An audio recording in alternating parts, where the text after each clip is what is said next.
Bonjour à tous. Dans ce tuto est proposé un exercice de créativité rythmique.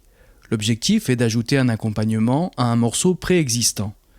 Ici, on s'appuie sur une chanson de Justin Bieber, pour laquelle sont fournis aux élèves les fichiers son de la voix principale, des voix polyphoniques, de la guitare et de l'interlude joué par des trompettes. Le but est d'inventer un accompagnement sur le refrain et d'obtenir une bande-son qui permettra une interprétation personnalisée de la chanson. Dans un premier temps, nous sommes sous Logic, afin de vous présenter les étapes de la créativité.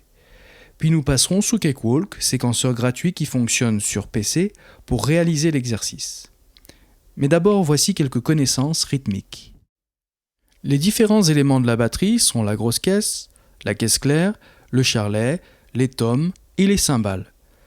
Ces éléments se trouvent sur la gauche du séquenceur pas à pas et vous pouvez construire votre rythme sur une mesure à 4 temps divisée en 4 doubles croches. Souvent, la grosse caisse joue sur tous les temps.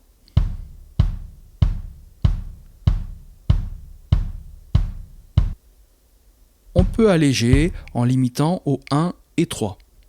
La caisse claire joue souvent sur le 2 et le 4.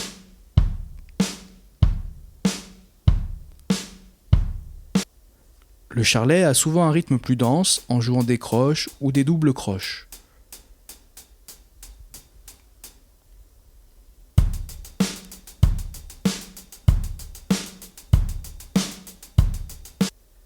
Vous pouvez aussi jouer sur l'ouverture ou la fermeture du charlet.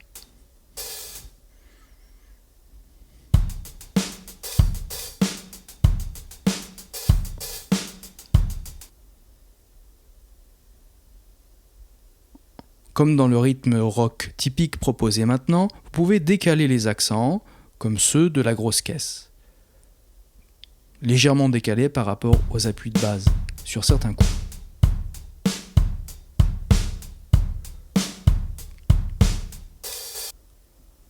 Pour vos transitions, vous pouvez varier les éléments de batterie en densifiant le rythme ou au contraire en allégeant.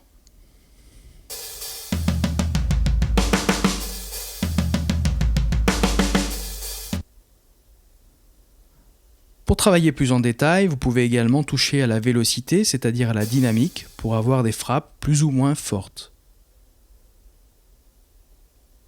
Passons maintenant à l'exercice de créativité à proprement parler. Nous voici avec Cakewalk pour réaliser l'exercice.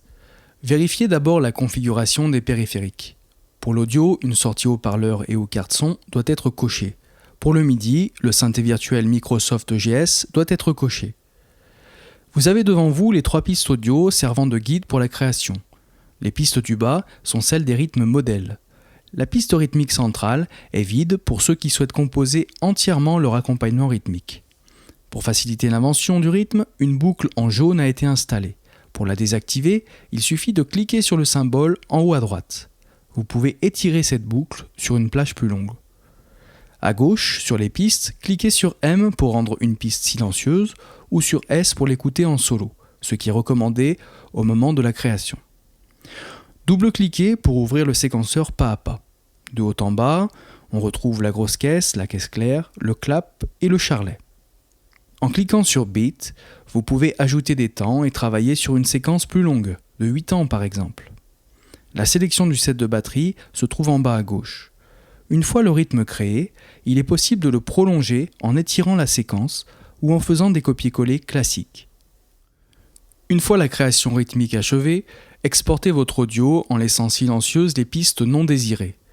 Ici, on ne conservera que la guitare, les voix secondaires et la création rythmique, puisque ce sont les élèves qui réaliseront en direct le lead vocal.